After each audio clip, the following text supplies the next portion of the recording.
Bonjour à tous, je vous retrouve aujourd'hui avec un immense plaisir pour une vidéo revue. On est dans une série de revues. Aujourd'hui nous allons parler d'un produit.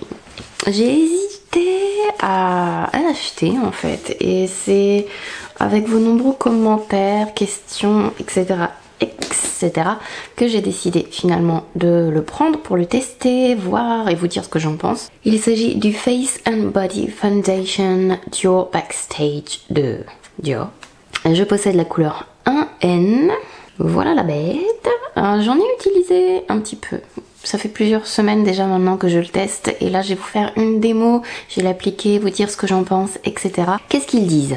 Ils disent qu'il est possible de l'appliquer de 3 façons différentes. Ceci est un fond de teint performance professionnelle, comme ils le disent, qui est testé et approuvé par 100% des maquilleurs Dior. Alors ils précisent que 52 maquilleurs professionnels Dior, dont les pros maquillants pour les défilés Dior, donc, couvrant sur mesure, effet seconde peau, aimé de toutes les femmes, tenu en conditions extrêmes pour 91% des femmes. C'est un test qui a été effectué sur 66 femmes pendant une semaine d'application, précise-t-il, et un teint sublimé même en photo pour 95% de ces femmes, donc sur les 66 femmes sur lesquelles le test a été fait. Ils disent qu'il est waterproof, résistant à la transpiration, à la chaleur, qu'il est une couvrance sur mesure, un éclat naturel, on peut l'utiliser donc sur le visage et le corps, c'est ça que veut dire Face and Body Foundation.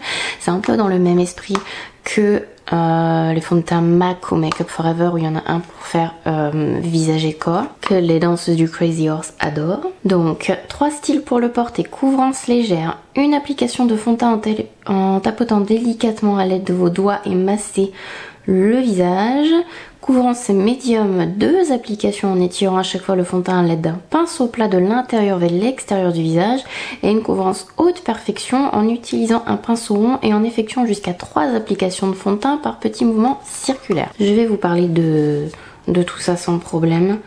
Je ferai des petites notes en bas de l'écran si jamais je me rends compte que j'ai oublié des choses, parce que c'est fort possible. Le fond de teint vient dans un flaconnette en plastique avec, oh là là ça déborde, avec une je sais même pas comment ça s'appelle ce genre d'embout, enfin bref. La couleur 1N est un poil trop pêche pour moi, mais on va s'en sortir quand même. Les couleurs neutres, personnellement je trouve souvent qu'elles ont l'air pêche.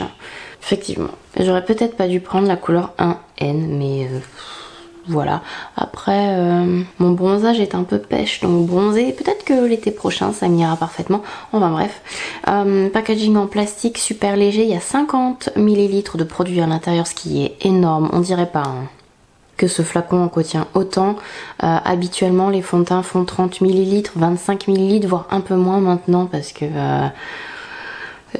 pourquoi je ne sais pas, parce qu'ils ont envie de nous embêter. 50 ml c'est beaucoup de produits pour un fond de teint. C'est cohérent pour ce genre de produit, étant donné qu'il est destiné entre guillemets à Dior Backstage, c'est la gamme un peu professionnelle de la marque, on va dire. Je vais vous montrer avec mes doigts, je vais vous montrer avec une Beauty Blender qu'il faut que j'aille humidifier, donc j'arrive tout de suite. Faites pas attention à mes cheveux, hein, comme d'habitude je viens juste de sortir de la douche et je vous filme cette vidéo donc avec les cheveux encore un peu humides. Je me suis un peu séchée quand même avec un sèche-cheveux, mais voilà. Donc je vais mettre un peu de fond de teint, un peu beaucoup mais bon, sur ma main. J'ai pas l'impression que ça ressort aussi pêche, si peut-être quand même, que ça ne l'est en réalité. Donc je vais faire un côté de mon visage avec les doigts. Alors ce qui est très rigolo avec ce fond de teint, c'est qu'on dirait vraiment de l'eau quand on l'applique. Il est très léger, très fluide. Il se sent pas du tout sur la peau, ce qui est très agréable. J'ai complètement oublié un miroir. Et au début, on a l'impression qu'on met pas grand chose, mais c'est comme si les pigments, au fur et à mesure qu'il était travaillé sur la peau, ça devient de plus en plus... Enfin, il gagne en pigmentation en fait.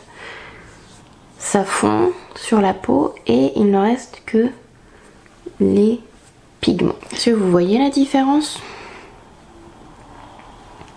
J'ai pas tout utilisé ce que j'avais sur la main, quand même, je tiens à vous préciser. Ça faisait beaucoup. On va dire que c'est une couche et demie avec les doigts. Le fini est très naturel. Ça unifie quand même. Je dis pas que ça couvre tout. C'est pas vrai. Je vais en mettre un peu dans mon cou comme ça, un peu foncé. Je dis pas que ça couvre tout, mais c'est pas mal du tout. Maintenant, je vais utiliser ma Beauty Blender de l'autre côté du visage. Alors, personnellement, avec les fonds de teint, je trouve que... alors après, il est toujours possible d'avoir une grosse couvrance en utilisant l'un ou l'autre, mais avec la même quantité, pour la plupart des fonds de teint, utiliser vos doigts vous permettra d'avoir une couvrance plus légère. Ensuite, le pinceau et la Beauty Blender permet souvent d'avoir quelque chose de plus couvrant. Alors personnellement, avec ce fond de teint, ce que je préfère utiliser, c'est mes doigts. Mais chacun fait comme il veut. Voilà, je vais vous zoomer peut-être un peu quand même. La Beauty Blender, mes doigts. Je vais y aller avec une deuxième couche. Et mes doigts encore. Je vais remettre surtout sur le centre de mon visage. C'est là où j'ai le plus de choses à cacher. Selon la crème que vous allez mettre en dessous, il peut arriver que ça pèle. Et avec une de mes crèmes que j'ai utilisé, ce fond de teint, ça pelait à chaque fois, surtout sur mes tempes. Donc si ça pèle, si ça fait bizarre, essayez de changer de crème de base. J'aime beaucoup le fini qu'il a, il accroche pas du tout mes zones sèches. La couvrance est jolie, c'est modulable. Même si vous en mettez 2 ou 3 couches, ça ne se verra pas sur le visage. Comme je vous disais tout à l'heure, ma manière favorite de l'utiliser, c'est avec mes doigts et le plus souvent avec ma peau déshydratée.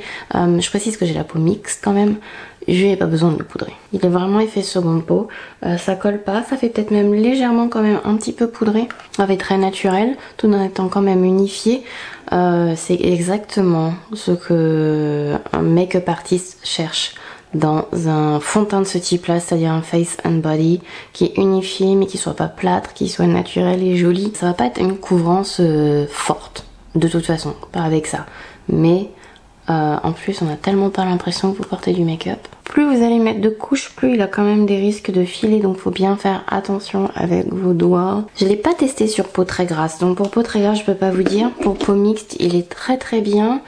Pour peau grasse, je pense qu'il faudrait peut-être le poudrer quand même un petit peu, bien qu'il a une espèce de fini poudré très agréable. Pour peau sèche, il ne marque pas mes zones sèches, il ne marque pas mes petites peaux mortes, il ne s'agglutine pas bizarrement sur les zones de mon visage qui bougent aussi. Et là où habituellement j'ai du fond de teint qui accroche et qui est pas beau comme la plupart des gens, donc entre les sourcils, autour du nez aussi. Vous voyez, autour du nez ça fait très joli et j'ai pas besoin de mettre énormément d'anti-cerne et de correcteur par-dessus. J'ai terminé mon make-up et j'arrive tout de suite après. Voilà, mon make-up est terminé, complètement fini. J'ai juste poudré les zones où j'ai mis de l'anti-cerne et vous pouvez voir que même avec mon bronzer, ça n'a pas du tout mal accroché. Je vais maintenant... Alors, avant que je parle encore du fond de teint, le maquillage des yeux que j'ai, je l'ai filmé. Je sais pas du tout si je vais vous le poster avant ou après cette vidéo, mais si c'est posté après, donc vous l'avez déjà vu, donc n'hésitez pas à checker ma vidéo précédente, et sinon, eh bien, un petit peu de patience, il arrive. Mis à part le léger petit problème de couleur que j'ai avec, je dois dire que je l'aime beaucoup. Après, ne vous attendez pas à avoir une couvrance phénoménale avec. Je ne pense pas que ce soit le but de ce fond de teint. En général, étant donné qu'il est plutôt destiné aux professionnels à la base, on va dire, entre guillemets, etc. Ce que l'on préfère faire, contrairement à ce que l'on voit sur YouTube, c'est pas placarder le teint d'énormément d'épaisseur, c'est de mettre quelque chose de léger et d'unifiant sur le visage et après de corriger au besoin ce qui reste. Et je trouve que ce produit là est super pour ça, justement. Je trouve qu'il unifie bien, il se sent pas du tout sur la peau. Si vous aimez pas par contre cette sensation quand même un petit peu poudrée, je pense que vous n'aimerez pas du tout la sensation qu'il donne sur la peau. Mais moi ça me dérange pas, j'aime beaucoup. Je trouve qu'il ne se sent pas du tout et je trouve le fini très joli. Je pense qu'il s'adapte à tous les types de peau, en plus comme il est très léger, à poudrer si vous avez la peau très grasse, à varier avec les bases pour s'adapter à votre type de peau. Mais moi je suis assez bluffée. Il va pas se mettre dans les pores de la peau de manière toute bizarre. C'est pas mat, proche de votre peau en fait, de la brillance naturelle. Donc si vous voulez vraiment faire ultra mat, vous pouvez poudrer par dessus, mais je le trouve très joli. Je vais terminer là-dessus, je vais vous faire plein de bisous, j'espère que cette revue vous a plu. Je vais essayer de l'écrire avec des photos avant-après pour le blog dans pas trop longtemps, mais j'avoue que j'ai du mal à écrire pour le blog là, parce que autant filmer avec ma lampe c'est facile, autant je déteste faire des photos avec ma lampe. Je préfère utiliser la lumière naturelle, mais il fait nuit à 1h de l'après-midi, donc bloguer est compliqué ces temps-ci là, c'est très compliqué. Bon, je vais vous faire plein de gros bisous. N'hésitez pas à me dire en commentaire ce que vous pensez de ce fond de teint, si vous souhaitez l'essayer, ou si vous avez tout simplement des questions auxquelles je n'ai pas pensé à répondre dans cette vidéo. Donc je vous répondrai en commentaire. Et puis ça m'aidera tout simplement à écrire aussi mon article pour plus tard.